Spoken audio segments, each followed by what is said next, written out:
Hi hello నమస్తే welcome to my channel. ఈరోజు vlog ఏంటంటే చాలా ఇంట్రెస్టింగ్ టూ రెసిపీస్ అనమాట. అండ్ ఇంట్రెస్టింగ్ అని ఈజీ కూడా, పిల్లలకి బాగా నచ్చుతుంది. సో ఈవినింగ్ స్నాక్ టైంలో కానీ మార్నింగ్ బ్రేక్ఫాస్ట్గా కానీ ఎలా తీసుకున్నా బాగానే ఉంటుంది. ఇంకోటి ఏంటంటే కొంచెం హెల్దీ కూడా, ఎందుకంటే మనం వెజిటబుల్స్ అన్నీ యాడ్ చేస్తాం కాబట్టి కొంచెం హెల్దీ. ఇదేంటంటే శాండ్విచ్. నేను నార్మల్ అన్ని వెజిటబుల్స్‌తో కలిపి శాండ్విచ్ చేస్తాను. అండ్ ఏంటంటే ఇది అవకాడో అంటే నార్మల్‌గా తినడానికి ఇష్టపడరనమాట. సో, ఇష్టపడరని చెప్పి ఇలాగ శాండ్విచ్‌లో మిక్స్ చేసేసి ఇస్తే తింటారు కదా అని.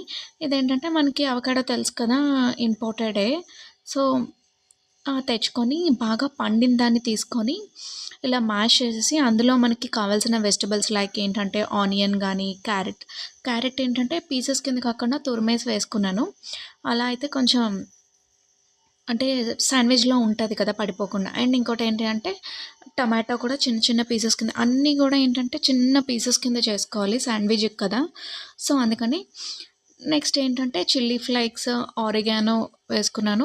దీనిలో మనకి కావాలనుకుంటే మైనస్ వేసుకోవచ్చు. లేదంటే మనకి ఓన్లీ అవకాడో ఫ్లేవర్ అనేది తెలియాలి అంటే మనకి మైనస్ స్కిప్ చేయడమే బెటర్. నేనైతే అలానే చేస్తాను. ఈ అవకాడోలో ఏంటంటే ఇవన్నిటిని వేసేసి మిక్స్ చేసేయచ్చు. ఇంకా మనకి కావాలి అనుకుంటే క్యాప్సికమ్ ఇవన్నీ కూడా వేసుకోవచ్చు. సో, ఏంటంటే బ్రెడ్ అనేది కొంతమంది టోస్ట్ చేసేసి ఇది పెట్టుకుంటారు. నేనైతే ఏంటంటే రా బ్రెడ్‌నే తీసుకొని దాని మీద ఈ మిక్చర్ అంతా యాడ్ చేసేసి పెట్టేస్తున్నాను. ఇంకా కావాలి అనుకుంటే దానికి మనకి చీజ్ కూడా యాడ్ చేసుకోవచ్చు. నేనైతే యాడ్ చేయలేదు, ఎందుకంటే నాకు ఓన్లీ ఆ అవకాడో ఫ్లేవర్ అనేది తెలియడం కోసం. దీన్నేంటంటే లైక్ మనం బటర్‌తో కానీ, లేదంటే ఆయిల్‌తో కానీ ఎలాగ టోస్ట్ చేసుకున్నా బావుంటది. దాంతో ఏంటంటే తింటే సాస్ వేసుకొని చిల్లీ సాస్ కూడా, టమాటో కెచప్ ఏదైనా వేసుకొని తిన్నా టేస్ట్ బాగానే ఉంటది. మెయిన్‌గా ఏంటంటే పిల్లలకి చాలా బాగా నచ్చుతుంది. ఇంకో ఇంట్రెస్టింగ్ రెసిపీ ఏంటంటే పాస్తా. ఇదేంటంటే నేను ఓన్లీ వెజ్‌తోనే చేస్తున్నాను. మనం ఎగ్‌తో కూడా పాస్తా చేసుకోవచ్చు. అండ్ వైట్ సాస్ పాస్తా ఇలా డిఫరెంట్‌గా ఉంటది. మనం ఇంట్లో సింపుల్‌గా చేసుకునేలాగా ఎక్కువ ప్రిజర్వేటివ్స్ లేకుండా చేస్తున్నాను. ఏంటంటే ఫస్ట్ ఆనియన్, టమాటో, క్యారెట్ తురుము ఇవన్నీ వేసి బాగా ఫ్రై చేసేస్తున్నాను. ఇంకో పక్క శాండ్విచ్ అనేది నేను టోస్ట్ చేస్తున్నాను.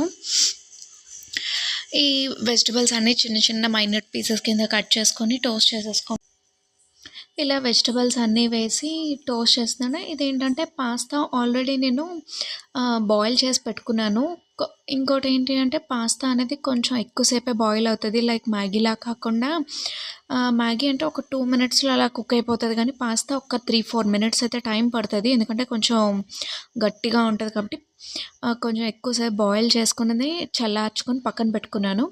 ఈలోపు ఏంటంటే ఈ కుక్ అయిన వెజిటబుల్స్ అన్నిటిలోని మనకు ఆల్రెడీ వాడే పాస్తాలోనే మసాలా ఇస్తాడు కదా. మసాలాతో పాటు కొంచెం మన ఇంట్లో చేసిన garam masala, salt and pepper వేసుకుంటే బాగుంటుంది. దానిలో ఏంటంటే మనకి కావాలంటే కెచప్ ఇవన్నీ యాడ్ చేసుకోవచ్చు, లైక్ టమాటా సాస్ అని. నేనైతే లైట్గా vinegar and tomato sauce add చేశాను. యాడ్ చేసి బాగా ఫ్రై చేసి ఈ పాస్తా అనేది అందులో యాడ్ చేసుకుంటే బాగుంటుంది టేస్ట్. ఏంటంటే కొంచెం వేడి వేడిగా ఈవినింగ్ టైంలో తింటే పిల్లలకి బాగా నచ్చుతుంది కదా. అండ్ వాళ్ళు ఇంట్రెస్టింగ్గా తింటారు కాబట్టి. ఇంకోటి ఏంటంటే క్యారెట్ ఇవన్నీ మనం ఇస్తే తినరు కాబట్టి డైరెక్ట్గా వాళ్ళకి ఇంట్రెస్టింగ్గా ఉండే రెసిపీస్లోనే మనం వీటిని కూడా యాడ్ చేసేసుకుంటే కవర్ అయిపోతుంది. సో, బాగా కుక్ చేసేసి వేడి వేడిగా తింటేనే బాగుంటుంది. ఇంకా మనం సపరేట్గా సాసెస్ ఇవన్నీ ఏం యాడ్ చేయక్కర్లేదు, ఎందుకంటే ఆల్రెడీ మనం ఫ్రై చేస్తున్నప్పుడు యాడ్ చేస్తాం కాబట్టి. అండ్ కొంచెం లైట్గా పెప్పర్ యాడ్ చేసుకుంటే టేస్ట్ బాగుంటుంది. చూడండి కలర్ ఎంత కలర్ఫుల్గా కనిపిస్తుందో. ఏంటంటే కెచప్ యాడ్ చేసాం కదా, సో దానికోసం. అండ్ వాడిచ్చిన మసాలా కూడా యాడ్ చేసాం కాబట్టి టేస్ట్ అనేది సూపర్గా ఉంటుంది. అండ్ ఏంటంటే అప్పుడప్పుడు తినచ్చు, రెగ్యులర్గా కాకుండా. పాస్తా ఏంటంటే రెగ్యులర్గా కాకుండా, దాంతో ఏంటంటే క్యారెట్ అండ్ యాపిల్ జ్యూస్ చేసుకున్నాను. సింపుల్గా అయిపోయింది. Please do like